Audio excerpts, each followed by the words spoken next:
jenengan semuanya akan mengalami, akan menemui kehidupan di akhirat, yaitu diawali di alam kubur.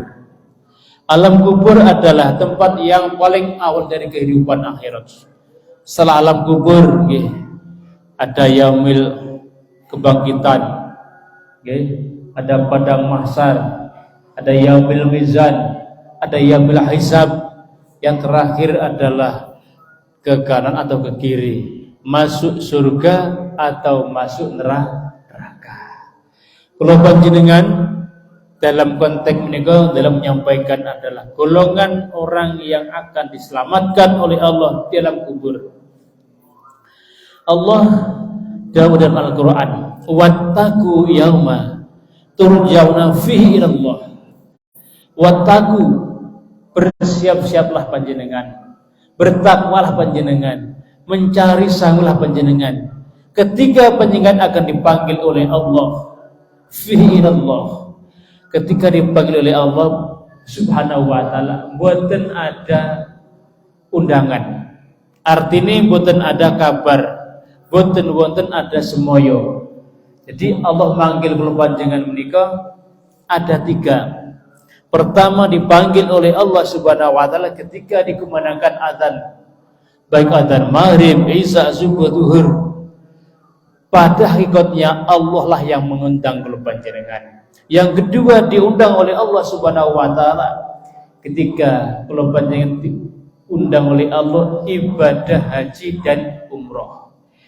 Ibadah haji dan umrah niki ada yang dari umrah haji, ada yang wangsul ke Indonesia, ada juga yang tidak wangsul ke Indonesia, alias dipanggil oleh Allah, dimakamkan di Mekkatul Mukarramah. Terus tahun 2019 Hadratul Syekh Mbah Mamun Zubair ketepaan sareng kula waktu itu tahun menika. Cuma selisihnya waktu itu pagi kula wangsul ke maktab yang baik jam 12 dipanggil oleh Allah Subhanahu wa taala. Nah, waktu itu menika ya. Kemudian dipanggil ada 3 niku wau. Jadi kula panjenengan dipanggil oleh Allah Subhanahu wa taala boten semerep dinane nggih. Ada yang tiba-tiba dari jeding kepleset, seret langsung dipanggil oleh Allah meninggal dunia. Ada yang ketika sujud oleh Allah Subhanahu wa taala dipanggil oleh Allah Subhanahu wa taala. Ada kalanya ketika tidur langsung tidur boten bangun dipanggil oleh Allah Subhanahu wa taala. Bermacam-macam ketika Allah memanggil.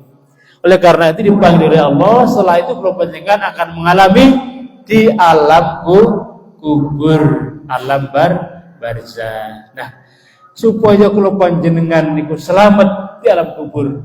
Ketika alam kubur niku gelap gulita, peteng dedet, sopung kancanah, boten wonten kancane. Ketika sedherek kula panjenengan yang mengantarkan ke alam kubur, ponaan tangga, wangsul tinggriya masing-masing kula panjenengan tiawaan.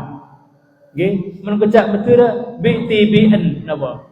Dewean peteng dedet. Nah, disitulah kula butuh bekal ketika menghadapi gelap di alam kubur dan siksa di alam kubur. Yang pertama, Allah jelaskan dalam Al-Quran, ibadah dengan ikhlas. Wa ma umiru illa liya'budullaha mukhlishina lahud-din. Dan tidak kuperintahkan kecuali dengan ibadah mukhlishina lahud-din, ibadah dengan ikhlas. Panjenengan mriki ikhlas apa mboten? Tibuksan apa mboten? Dengan hadirnya sendiri karena mengharap ridha Allah Subhanahu wa taala. Allah maringi hidayah, maringi petunjuk. Kalau sudah dapatkan petunjuk dari Allah Subhanahu wa taala, maka hatinya longgar, enteng. Jalan dari rumah ke masjid merasa enteng, ya. Karena apa? Dapat hidayah dari Allah Subhanahu wa taala.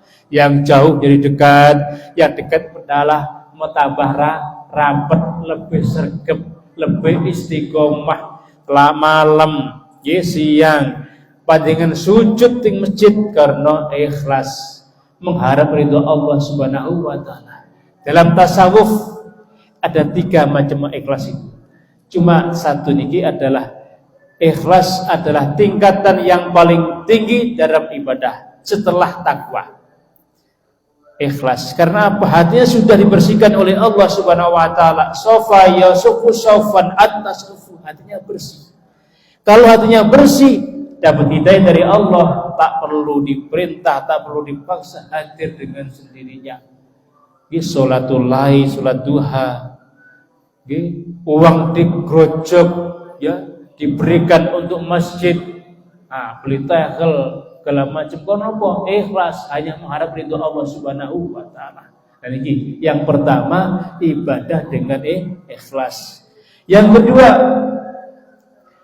berbuat baik dengan orang tua. Dijelaskan dalam Al-Qur'an, wa'budullaha wa la tusyriku bihi syai'an wa bil walidaini ihsana.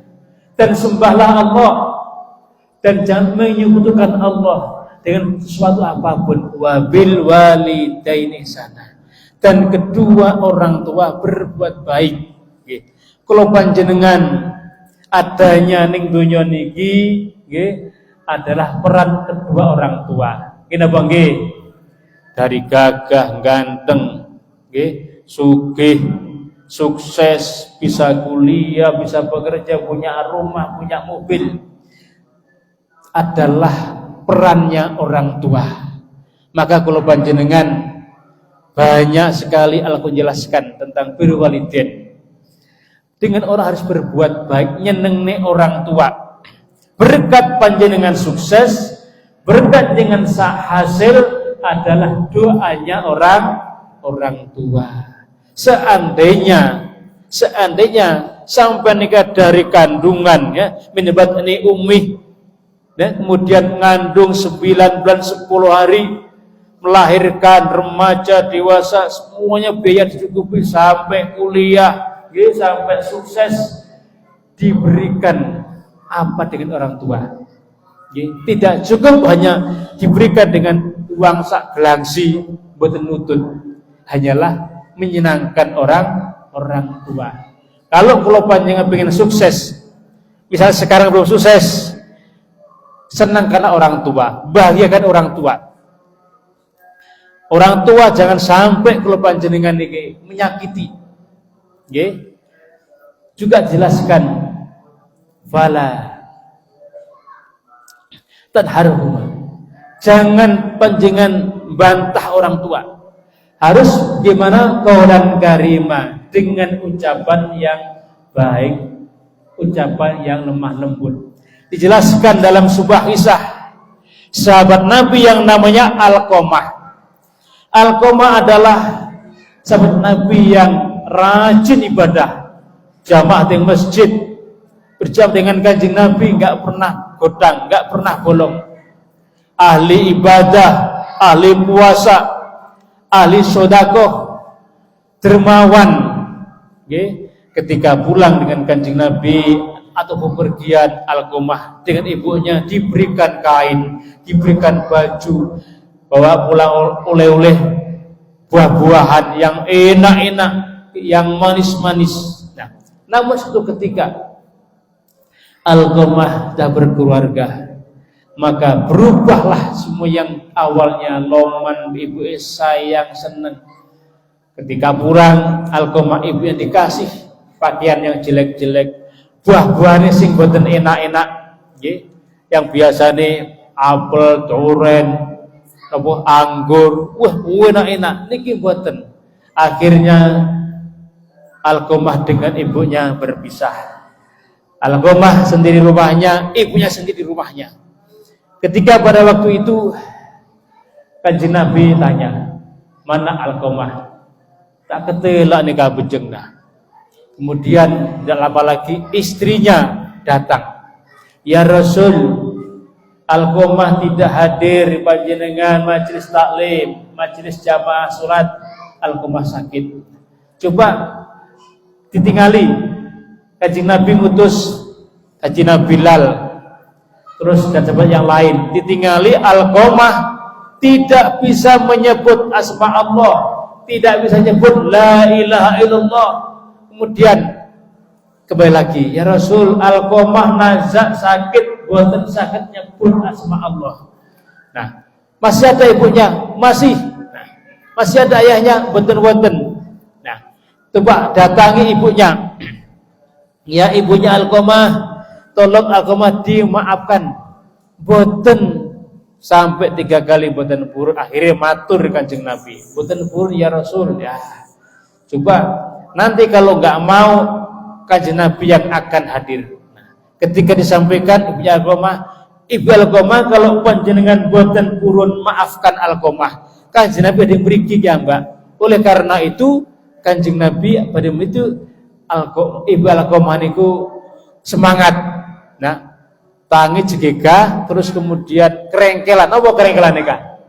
Bertitah-titah nggawa tongkat matur Kanjeng Nabi, ngerawuh Kanjeng Nabi, ya Rasul, terus ya Rasul, Ibu Alqamah tolong maafkan Alqamah. Boten Kanjeng Nabi sampai beberapa kali boten purun maafkan. Para sahabat Bilal, tolong kumpulkan kayu. Nanti Alqamah akan kita bakar hidup-hidup. Coba ketika seperti kalau panjenengan napa jambore nggih SD SMP dikumpulkan kayu bakar, diobong lah. Nah, itulah akan dibakar hidup-hidup. Ketika pada waktu itu Ibu matur Kanjeng Nabi damel napa kayu, gawe bakar ngober nika Alqamah mun sampean tak purun maaf lagi. Nah, aduh Kanjeng Nabi, tolong sepurun lagi. Semangken kula sadar seadanya deki mengke Alqamah niki diopong ya apa. Ibu mboten tega nggih. Sing namine ibu tetep ibu. Ya napa nggih, mboten tega seorang ibu kalau anaknya diobong. Nah, akhirnya ya Rasul, kula maafkan Alqamah ya Rasul. Nggih.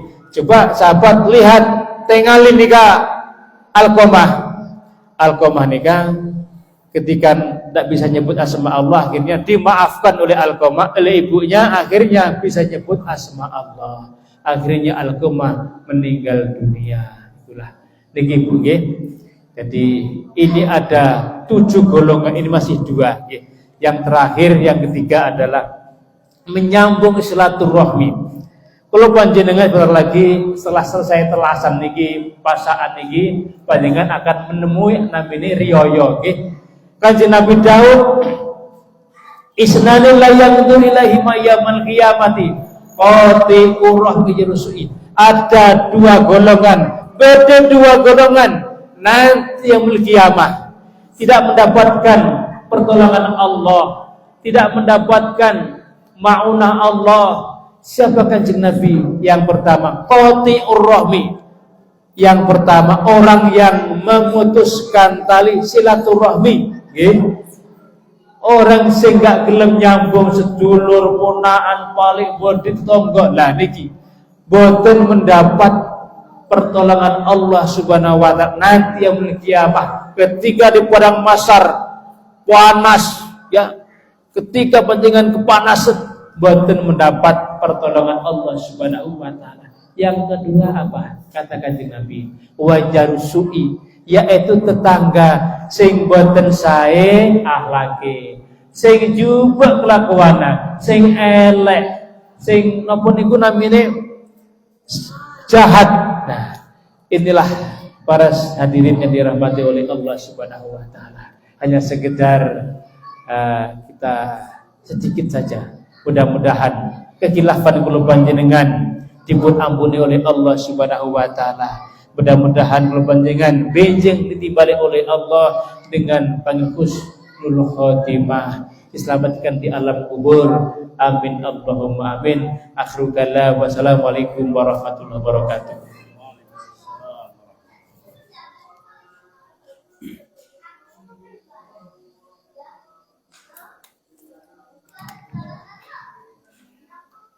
As-salatu ala